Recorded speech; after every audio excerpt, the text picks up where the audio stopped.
It's the Friday random review, and I felt like having something special up for the weekend. And since I did one review that was almost late, I just barely got it in under midnight, and another one that was, well, wheelie, I thought I'd give you guys something really interesting for the weekend, and we are doing this, the Mega Drive Megatron by Sentinel. This is bizarre. This is one of the most bizarre concepts since, like, transforming Disney characters. Like, here, let's take a classic Transformer, the lead villain no less, and we will turn it into a 90s video game console. Who even thinks of that? I don't care who thinks of it. I love that they think of it because it is such a brilliant clash of geekdom.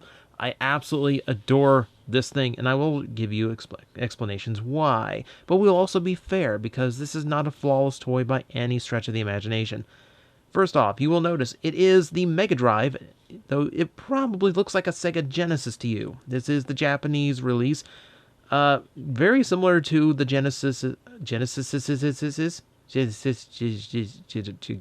very similar to its US release, just with a few differences here and there. You can see the detailing on it is spectacular, and we'll go over a lot of it. First off, I will give you guys a quick little example of size, because this is quite the compact little thing. You know, it is not very big. As you can see, it pretty much fits in my hand like a wallet, or like one of your larger iPhones these days. Actually, maybe a little bit smaller than that, but you get the idea. It's quite the compact little device, and very thin. The proportions are dead on to what it should be. First off, the thing that sticks out the most, I think, is that big chrome 16-bit, very proudly demonstrating the power of the time. And for 1989, that was really impressive, trust me about that. And then going around the ring here, you can see a lot of little tampograph details. AV, intelligent terminal, power on, high grade, multi-purpose use. Thank you. Thank you very much. You will notice a few problems as I examine this thing up close. Number one, you'll notice it's hard for me to keep dust off. This black plastic just really takes to it. But also because this is a very panel-y toy. There's a lot of gaps and a lot of little lines you can see running throughout, and sometimes it's just a thing. Sometimes it gets a little bit annoying. You can see that gap in particular, I've never been able to figure out how to get that completely closed. And then there's things like this where the details don't quite line up as a result. And yeah, see, it just it wants to spring its way out of there. Not much to do about that. So, little flaws, because this is a very panel-heavy toy. Mega Drive. Come on, Sega. You can even see, like, the tampograph amidst those little black lines going throughout, or amidst the paint to create those little black lines. That's a very tiny detail, extremely tiny, in order for them to include. Speaking of tiny details, here is the panel, the headphone volume on-off, as well as the reset button, which you cannot press, unfortunately. All of this is just molded in, so it's not going anywhere. All across the front, you can see the headphone jack as well as the ports for the controllers, which are detailed just enough to get across what they are. One very conspicuously a little bit different than the other. We will see why in a bit. All the little grooves are there. To the back, where all the wire panel was. I will admit, this is kind of disappointing just to have, like, a semblance of where things were molded in. And this would normally be fine, okay? You know, just little indents where those details went. The fact that everything else is so immaculately detailed and we get to the back and that's just left like that's kind of a knock, and it shouldn't be. Because everything else is done so well, little things like that seem bad by comparison. It's one of those do it all the same way or don't do it at all things, you know? So that's a little bit of a letdown, but it's not a big deal. In more paneling issues, you might notice during there, trying to keep that closed up, because that's going to have to come off when we transform this thing. So it's got its little problems. There's a lot of panel gap issues and not enough tabs to hold it together, and the tabs that it does have don't quite do the right job. But Sentinel makes some really good stuff, some really good robot toys. They don't have as much experience with transforming ones, so there's a little bit of some learning and growing pains I feel in this toy.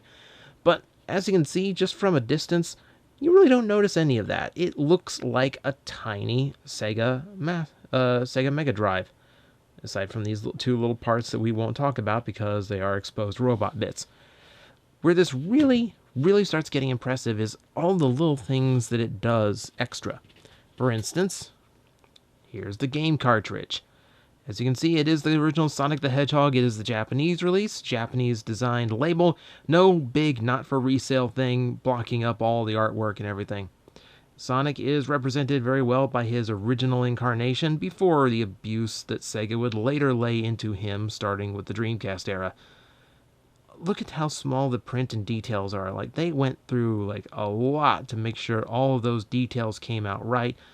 It comes across on the top as well. You want to see just how much detail goes into the cartridge?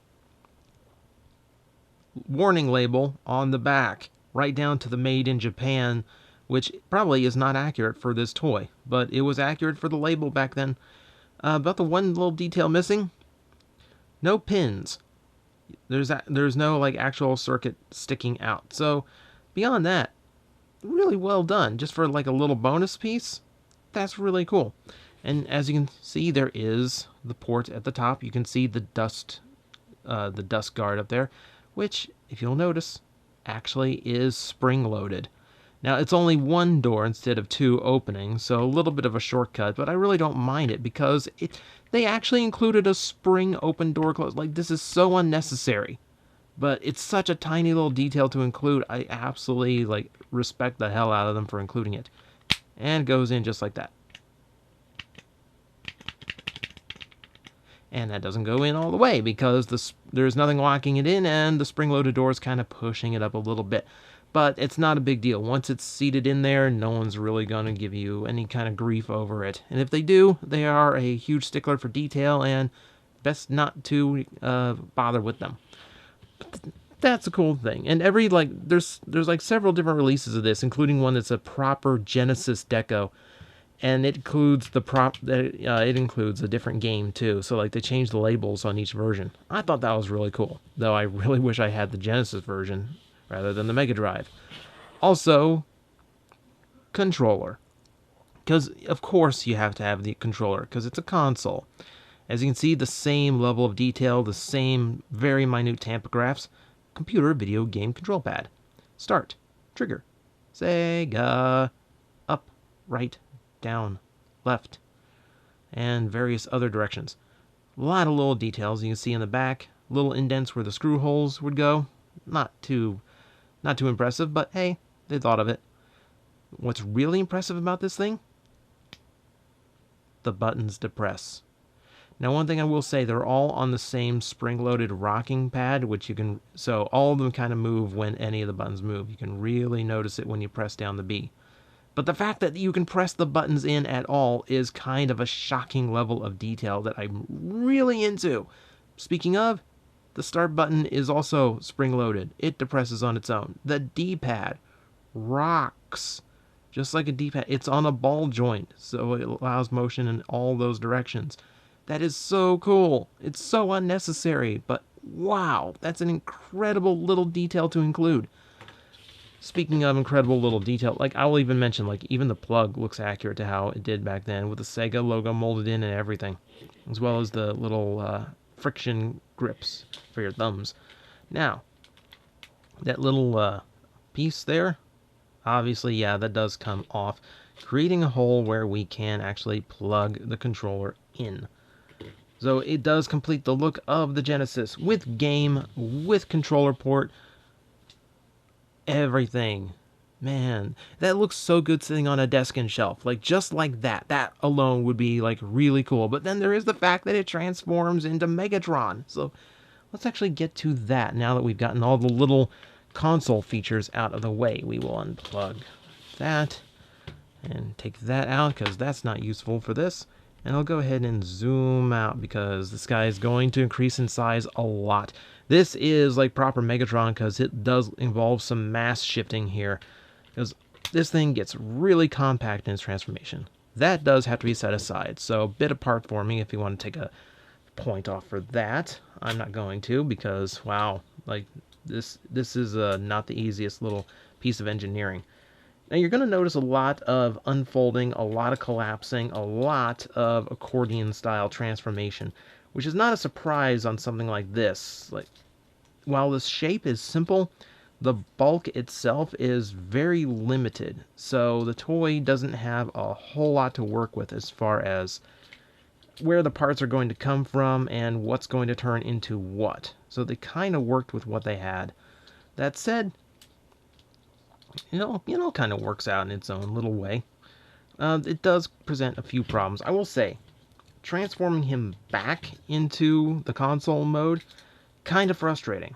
There's a few parts in his transformation where, in particular the shoulders that we'll get to, where it's actually possible to transform parts into their correct locations, but while completely skipping over other areas. And by skipping those areas, you make them impossible to transform. So everything does have to be done in exactly the right order in order to get it across completely. So it's a little bit weird that way, a little bit frustrating, but nothing too bad, as this piece gives me a little bit of stubbornness. Okay, there we go. And if we get up here, you'll see the accordion style transforming continues. He's all kinds of folded up and compressed in order to get this look across. The legs are actually a lot harder to transform than the arms. This is going a lot smoother. So raise up the panels, those flip out. We will fold those in to kind of compress them down. There we go. Those in mode, and that presents us with our completed Megatron. At which point, hang on, I'm going to jump cut here to get this into a better angle, since that's not the best for covering this toy. And we're back, and now it is the robot mode proper, looking much more like the Decepticon Tyrant we all know and possibly love. I'm not going to judge, love him if you want to. I don't know, it's your choice, really. We'll take a look at obviously the most Megatron-y of the parts, which of course is the head. Which, if I just show this as a thumbnail, I think that's just going to go, oh, it's just another Megatron. So, yeah, this might be the first one that changes that. As you can see, the Tyrant himself, done up in his traditional bucket head and red eyes. Very classic Megatron look. No real, no real twists or anything. No unique spin. That's just straight up Megatron. You can see a lot of the robot mode parts are done up in silver to bring his classic look across. Everything else, the traditional Genesis black, still dominating the color scheme, with a little bit of red here and there just to kind of break it up. He's nice in form. Like, he's a little bit thin, and that's due to just how thin the Genesis / Mega Drive actually is. There's not a whole lot of bulk to work with, which is why so much of this is just accordion physics, at work trying to get him properly transformed. And as you can see, he does form a fairly nice robot, fairly stable. Everything is not too bad. You can see a lot of little details, a lot of panel lines have been added just to give him a more robotic look. Details are all very nice. And he does keep a much more classic look. Like, he's not going overboard with details. He's not movie-esque in any way. It is like the original Megatron just decided, hey, no handguns. I'm just going to turn into a child's toy. So, whatever. I'll go ahead and show articulation off now. The neck is not ball jointed, but it does rotate, and there is a hinge to let it go up and down a little bit. Not a whole lot of movement, but it works. Universal shoulders on 2 separate joints, as well as an elbow, which can get hindered by the panel on his arm, but it does get out of the way. It's very tight, but there's also a bicep rotation just above the elbow. Waist, which is nice to have. Waist articulation gets skipped a lot, so I'm happy when that gets included. Universal hips, which have really nice range of movement, and just in case you want to move anything to the side, the panels on the skirts do lift up. And in my favorite feature, if you have any transformation that involves any pose that involves legs going back, he does have butt flaps. So his butt can separate away and get out of your way if needed.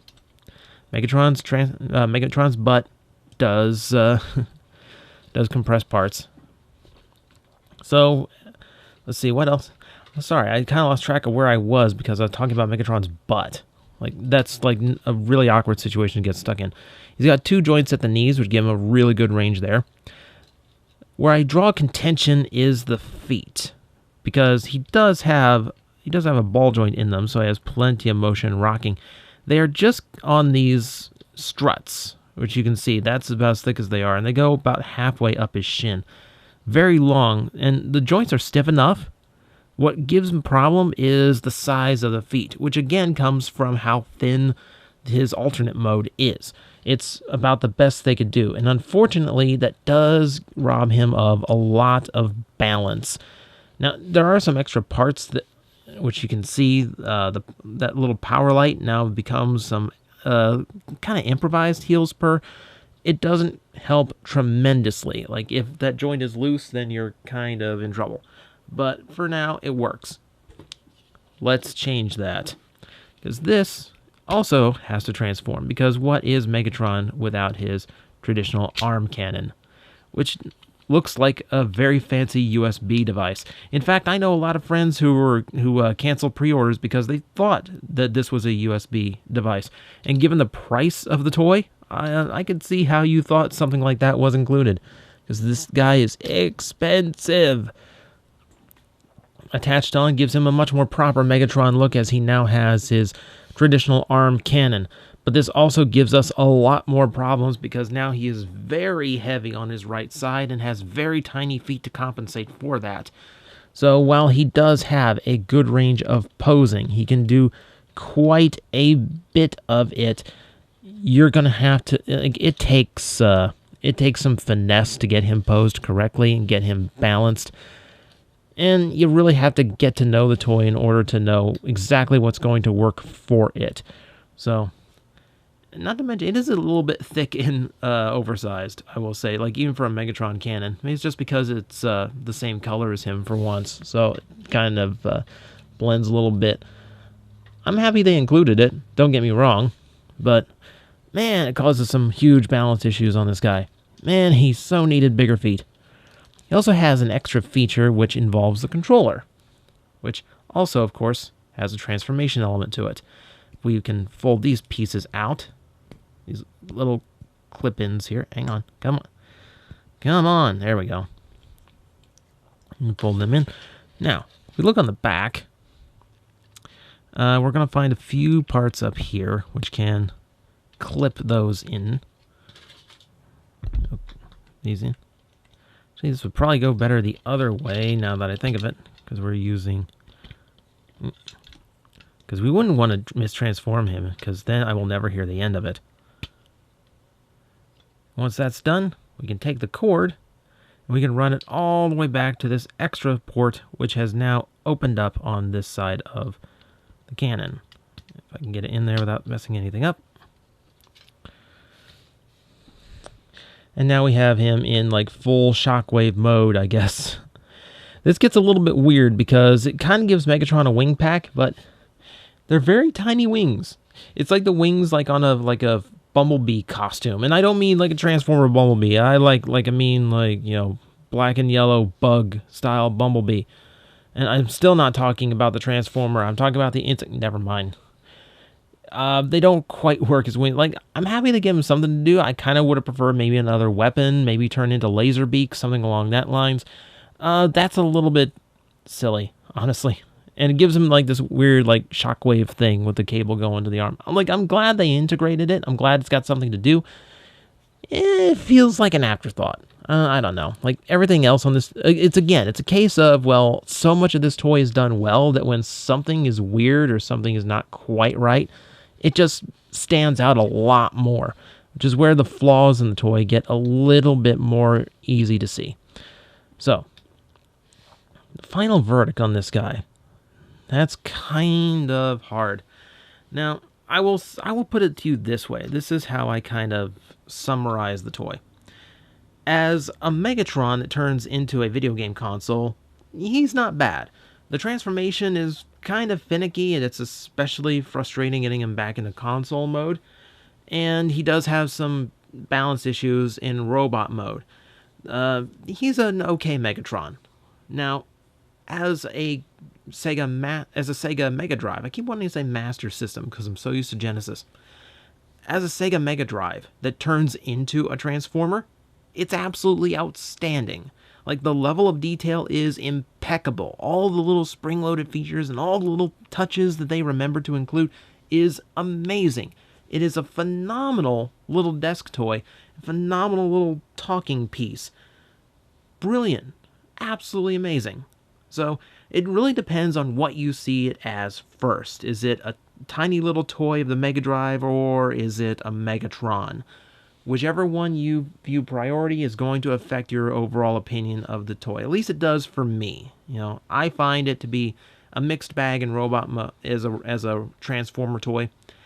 As a Sega Genesis with a really cool extra feature is absolutely amazing. That said, I will show he does get a lot bigger in the robot mode. So keep in mind, this thing usually goes for over $100. So take everything with that in mind, because the level of detailing and just how absurd the toy is, sometimes you can justify that price, sometimes you can't. It's going to be, this is a bot that's very up to individual taste to determine whether or not it is worth it or not. So I hope at least all this 20 odd minutes of rambling at least helped you come to some decision, because I know a lot of people who get to be on the fence about this. And on the fence of his I was going to say partner, but more along the lines of rival, which doesn't seem right because PlayStation Prime should have been a Super Nintendo or Super Famicom. What were you thinking? Why? I could have had the 16-bit wars in an actual war.